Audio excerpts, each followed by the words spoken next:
annabi ce duk wanda kuka gamsu da addininsa da mutuncinsa in ya zo neman aure a gidanku to ku aura mai. Ya ce in ba haka ba takun fitnatun fil ardi wa fasadun kabir, in kunki za a ci gaba da ganin fitintunu da fasadi da laifuka. To da muka yi kokari muke son mu sauka daga wannan turbar a'udhu billah, sai gashi muna gani abin da muke gani ko aure sai an shigo da al'adu masu wahalarwa, ango a gajiye, ba haka ba ne? Su ma iyayen yarinya a gajiye. Wani ji yake gaya min, ya ce mu a yankinmu malam in aka kawo lefe, ne magana kan lefe, mun yi program da safe a freedom radio ɗazun nan a shirinsu mai suna menene ne barka da hantsi. To ya ce su a wurinsu lefen nan ma gwargwadon yawan lefen gwargwadon tarban da za a yi muku. wallahi haka ya ce za ga in za a kawo lefen in ya kai inda ya kai to sai an yanka kaji kusan 100. shigan da za a yi na tarban lefen shi ma daban ne. To don girman Allah wa ya samu wannan abu?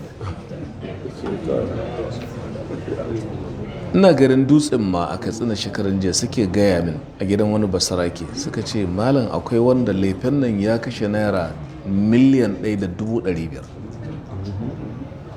amma da ya tashi zaunar da matar gida ya kama haya zai ke biyan 200,000 kawai. Uwar ta ce wallahi yata ta fi karfin ta zauna a wannan gida. To kaga sun riga sun tatike shi a laifin bayan da zai.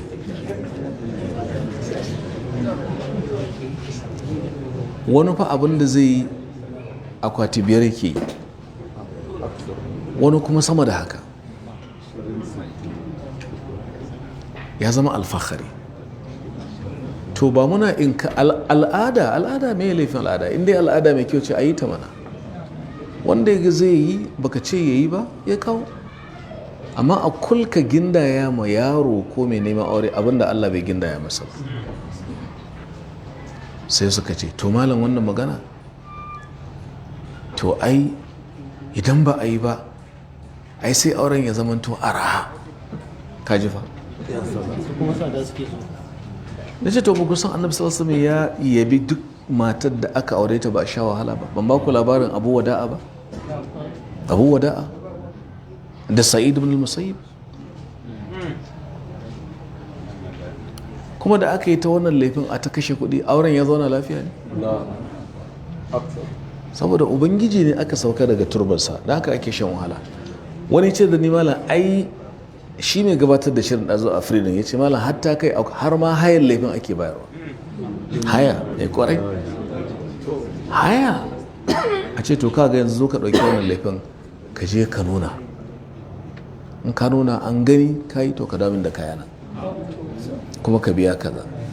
in saboda Allah aka nufa ana.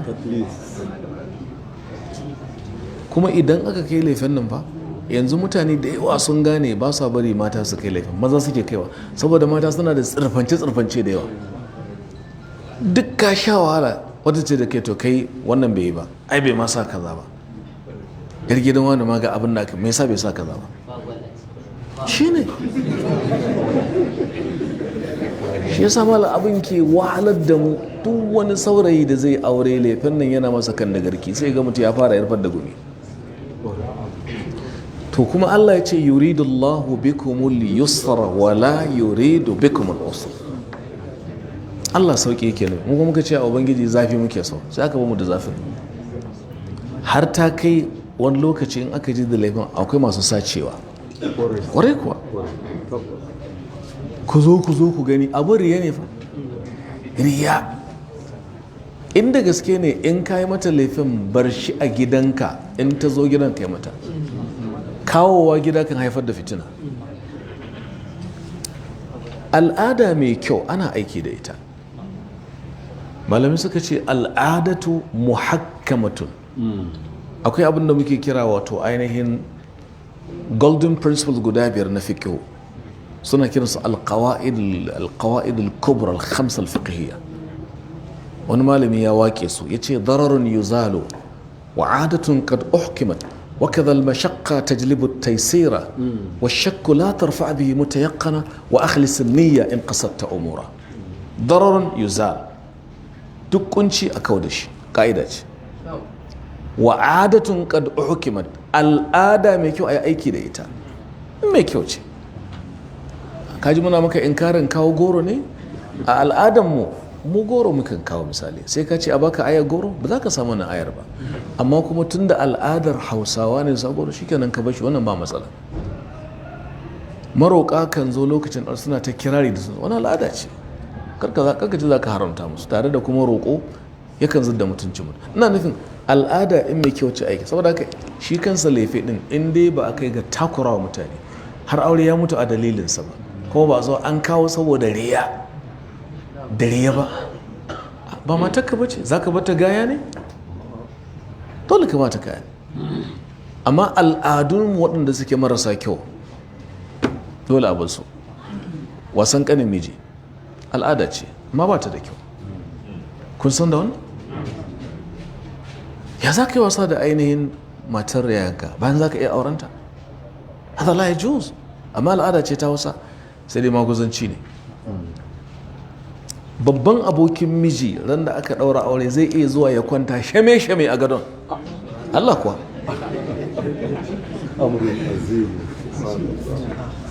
garin kai da matarka misali, sayan baki, ka abin da ke faru har yakan kai ga a taɓa jikinta wai sai ta yi magana shikenan an sai bakin kenan. wannan a dalilin karatu duk babu su, amma al'ada ce tamu, amma ba ta da kyau, dole a batta. a kai ango ɗaki, sai in an je ɗakin kuma sai doge ya ja tunga ya ce ni wallahi ba zan shiga ba, da Allah ka shiga, ya ce wallahi ba zan shiga ba, kuma ƙarya ne fa. Allah ba gaskiya ba ne, yana so ya shiga. to kuma sai ka ce duk ka ja mana aya ka ce wa adatun al-hukma, wace al'ada din misali? al'adatul urfiyya muhakkamatun in lam tukhalif shari'a. saboda wannan dan ƙara jaddadawa ne mu kiyaye. sai ka hada kuma hata da maganar kayan ɗaki da sauransu misali, wanda a dalilin kayan ɗaki sai ga aure ana ta jinkirtar da shi misali. kaga mutum ya je yana neman bashi, da Allah taimakin da rance, wallahi ban sai gado da sauransu. ya za a yi mutum ya haifi ya mace, ya wanke ta, ya yi mata tarbiyya, ya kula da ita, ya tsabtace ta, ya kuma miƙa mata a matsayin mata, ya kuma sake sai maka gado da za ku kwanta tare? sai ka tambayi kanka, wai ina Bahaushe ya samu wannan abin? hadda kayan gara, mai kai ne, manja kai ne, man gyaɗa, sauransu misali, shinkafa ta misali. shi yana nan yana jira a kawo masa kawai, har ma ya mata gori, ke kin kasa, babanki bai kawo miki kaza ba misali. kalmar lefe, L-A-F-E, a tarihin Bahaushe asalinta ai ba akwati bane, wata 'yar jaka ce dakusa wacce ake yin wannan jakar da ainihin kaba. asalin lefe kenan a tarihin Bahaushe. 'yar karama ce, abinda ake zubawa a ciki kayan kaɗi ne, kamar kayan sana'a ne, da koshiya, kun san koshiya, to kuma ana sa ne a cikin ainihin wato a cikin taskira ana iya tarawa a sa cikin wato ragaya. duk wannan kalma ce da Bahaushe ya san misali, asalin kenan.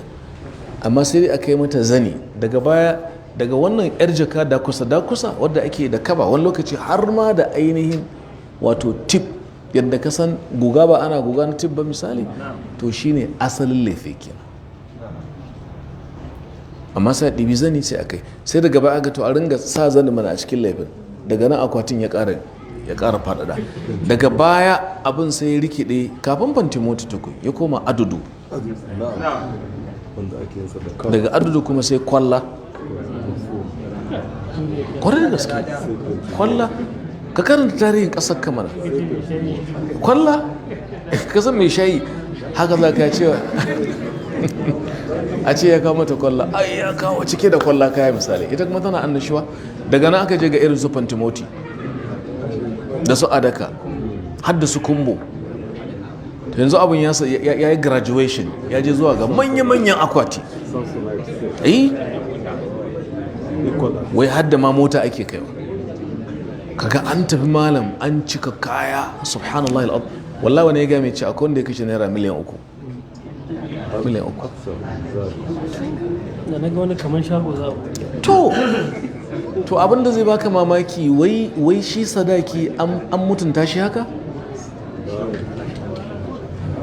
to abinda muke ta magana kawai abinda zai kawo cikas auren nan shi fa ake bukata ya dore ba materialism ba da misali abin duniya kawai misali to wannan shine asalin lefe a tarihi da yadda yake kasance yanzu ta kai maza ke kaiwa saboda maza su ba ta tsaya sai irin na mata tsirfance tun yawanci fitina ce wata ba a mata ba sai zama rigima hasbunallahu wa ni'mal wakil saboda haka ba muna cewa kar ai bane wanda ya ga zai kai baka ce a kawo ba shi ne ga zai iya kawo shi kenan magana ta kare tunda ko ba komai ai zai tufatar da ita amma a sigar da take a yanzu yake a yanzu kuntatawa da su shi sa ɗazu-ɗazu na wani abin sha'awa sai na ga aka ce karamar hukumar gumel kila kun ga bulletin din sun fitar da doka ɗazu-ɗazun nan bai fi awa 3 ba na ce masha Allah sun ɗau mataki na sun da sadaki ga abin da za a bayar da laifi ma kada ya wuce ainihin takalma ko set 2 ne ko 3 ko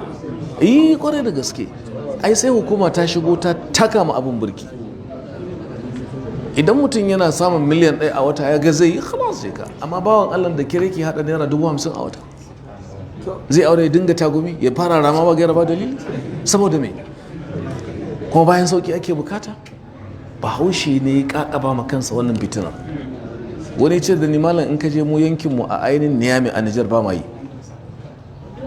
ni ban san inda wannan ba ake ba in ba kasar Hausa ba ka je maka ka aure yarinya za ta zo maka da gari sai jakarta sai jaka kai ka auro ta ko kai za ka samu gado kai za ka waffara mata asbabin raha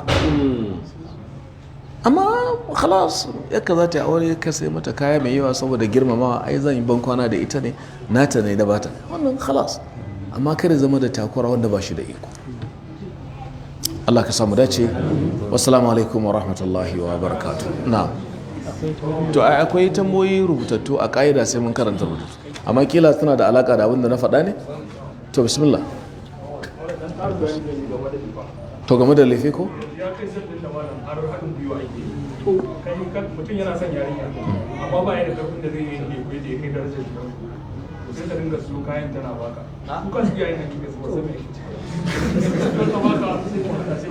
Allahu akbar Allahu akbar Allahu akbar to kaga ba Allah aka nufata malam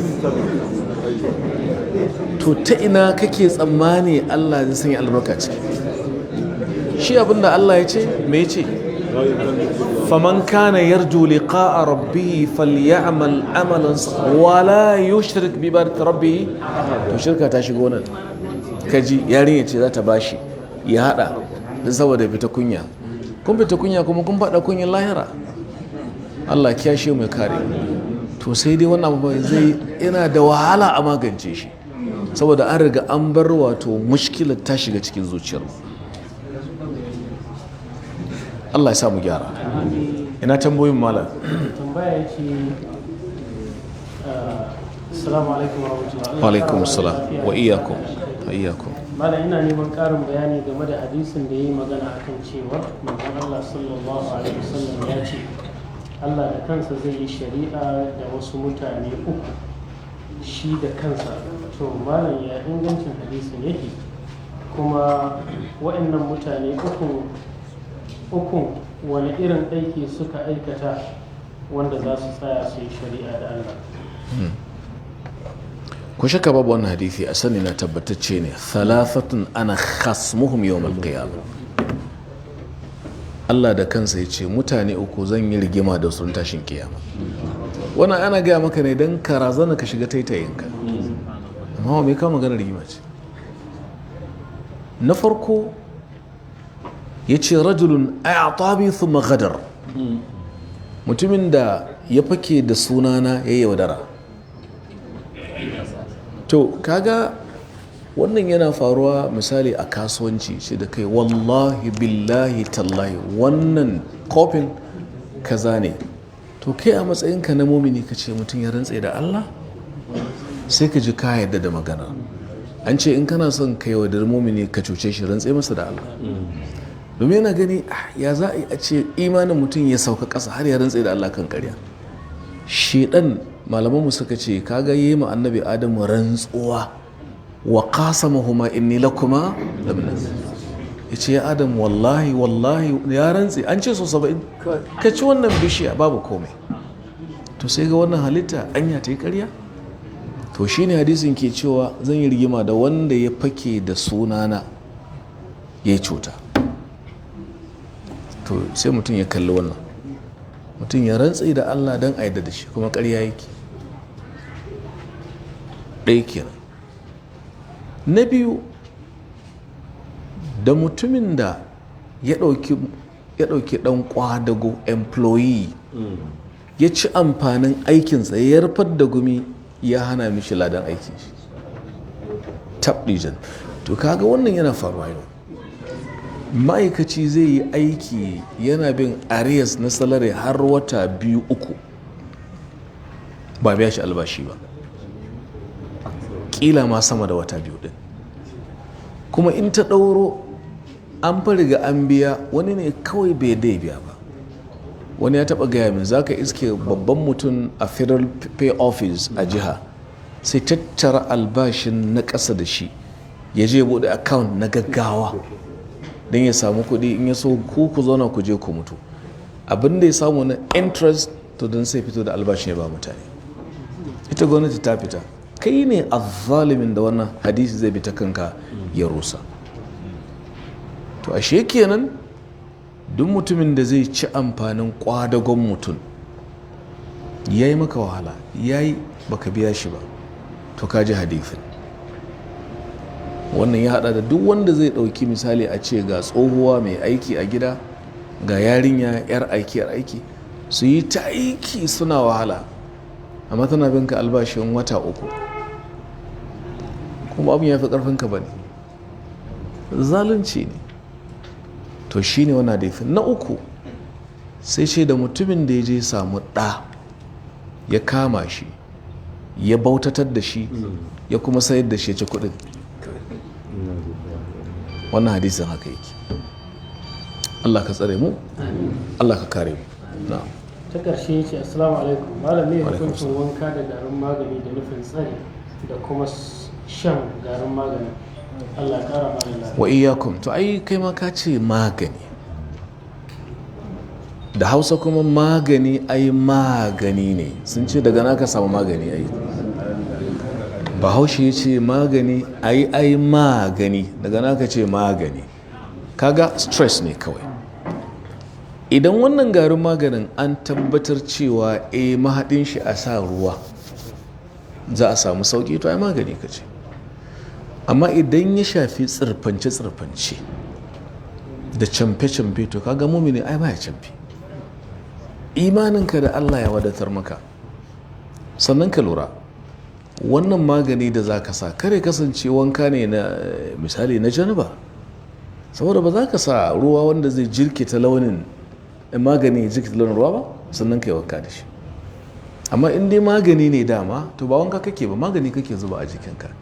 In dai ya tabbata a likitanci a ɗibbance cewa wannan kauci ko wannan sassaƙe ko wannan kaza da za a hada da ruwa zai taimaka wajen wani abu, wannan ba za ka ce laifi ba ne. Ka lura mana, muka zo wankan gawa wani ganye ake so musa? Suka ce domin sidar magariya na da sinadarin kawar da wani abu na ko yauki na jiki ko daskara ko abin da ya kasan gawa. Allahu akbar, Allah ka rufa asirin. To kaga za ka kalle shi daga wannan angle din. Amma ka sa magani a cikin ruwa da zimmar camfi, ai idan kai za ka yi farin jini, to kaga an sauka daga hanya, ya zama wani abu daban. Innamal a'malu binniyat. Akwai tambayar kuma? to ai lokaci ya kore ka san to tun da ka daga no amma ai hakuri ka sake daga no bismillah wa alaikum salam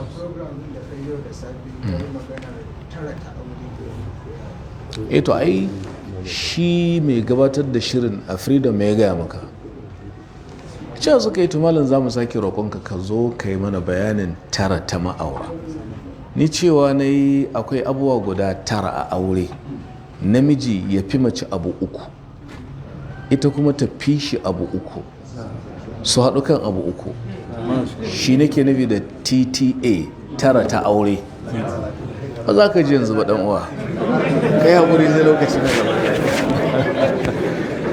za a faɗa lokaci na gaba